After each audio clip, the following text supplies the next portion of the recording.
सारे शिक्षकों के द्वारा यह मैसेज किया जा रहा है कि सर एचआरएमएस ऑनबोर्डिंग को लेकर जब आपने बताया था कि यहाँ जो मोबाइल नंबर इंटर करके गेट यूजर नेम पे हम क्लिक करते हैं तो मेरा जो है यहाँ पे कुछ इस प्रकार का शो हो रहा है। यहाँ आप देख सकते हैं सभी ज़्यादातर जो कमेंट हैं वो यही है कि mobile number does not exist.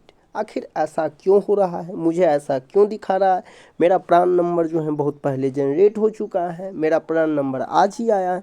तमाम तरह के जो क्वेश्चन हैं और कमेंट बॉक्स में इस तरह के मैसेज आ रहे हैं। आज हम इस वीडियो में ये क्लियर करने वाले हैं कि आखिरकार mobile number does not exist बता रहा है तो आपको क्या करना है। क्या आपको एचआरएमएस फॉर्म भर करके अपने बीआरसी में या फिर जिला कार्यालय में जमा करना है या कुछ नहीं करना है? आपको क्या करना है, क्या नहीं करना है, कब तक ये सही हो जाएगा, पूरी इन्फॉर्मेशन इस वीडियो में हम देने वाले हैं। तो वीडियो को हम शुरू करते हैं और जानते हैं सबसे पहले एचआरएमएस के बारे में। देखिए, जब भी आप एचआरएमएस बिहार करके सर्च करेंगे तो आप जब जाएंगे तो आपको कई तरह के सोशल मीडिया के द्वारा आपको बताया गया है कि आप फॉरगेट यूजर जैसे ही क्लिक करेंगे तो आपको इस तरह का जो सिंबल दिखाई देगा। यहाँ आप अपना मोबाइल नंबर इंटर करके गेट यूजर पर क्लिक करेंगे। जब क्लिक करने के बाद यहाँ से जब आपका यूजर जो है फॉरगेट हो जाएगा तो आपके मोबाइल पर मैसेज आ जाएगा। लेकिन कई सारे शिक्षक साथी जिनका प्रान जो है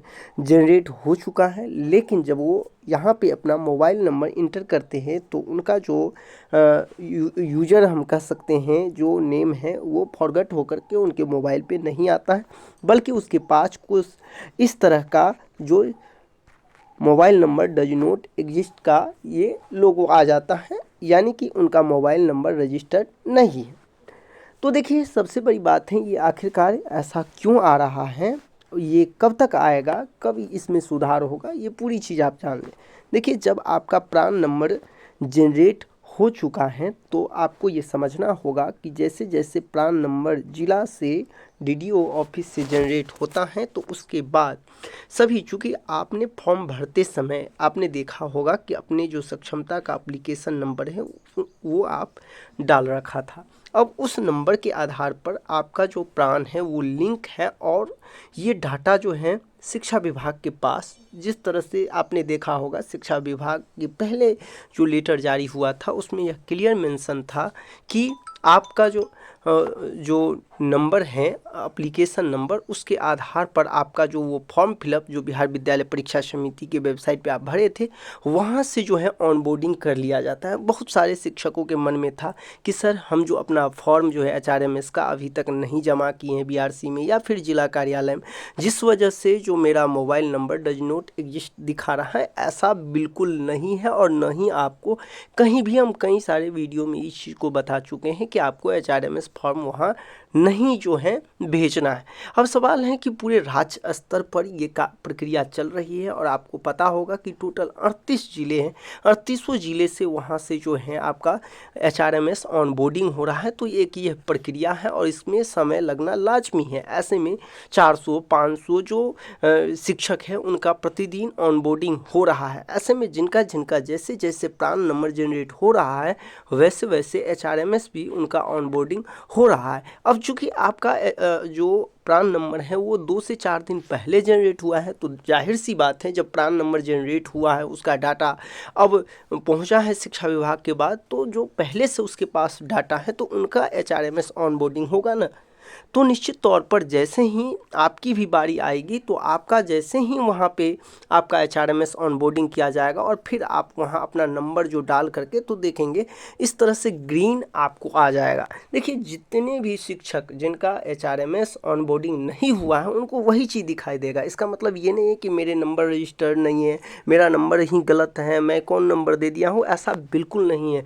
चूँकि आपका एचआरएमएस ऑनबोर्डिंग अभी तक नहीं हुआ है और जैसे ही हो जाएगा तो यहाँ आप देखेंगे ग्रीन कलर में आ जाएगा और बताया जाएगा user name send successfully on your registered mobile, और आपके रजिस्टर्ड मोबाइल पे आपका यूजर नंबर जो है वो सेंड कर दिया जाएगा। फिर उस यूजर नेम के आधार पर आप ओटीपी के ऑप्शन पर जा कर के आप लॉग कर पाएंगे।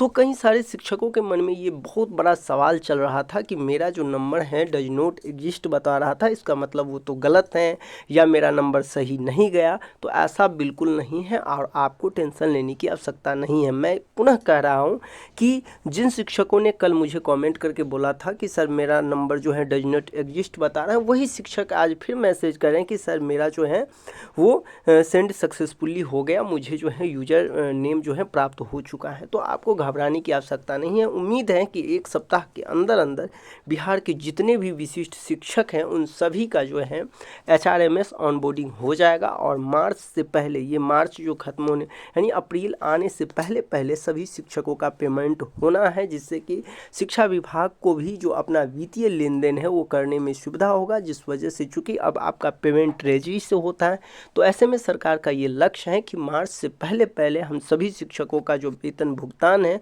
वो संपन्न कर ले। इसीलिए आपको परेशान होने की आवश्यकता नहीं है। शिक्षा विभाग खुद परेशान है और वो बहुत ही तेज़ी के साथ जो है HRMS ऑनबोर्डिंग कर रहे हैं। तो आपको ज़्यादा घबराने की आवश्यकता नहीं है। आप इस चैनल को सब्सक्राइब अवश्य कर ले, क्योंकि जो भी अपडेट होता है वो इस चैनल के माध्यम से हम आप सभी को देते रहते हैं। और जो भी कुछ लेटेस्ट अपडेट होगा तो इस चैनल के माध्यम से हम फिर आपको दे देंगे। मिलते हैं नेक्स्ट वीडियो में। अभी के लिए बस इतना ही। धन्यवाद।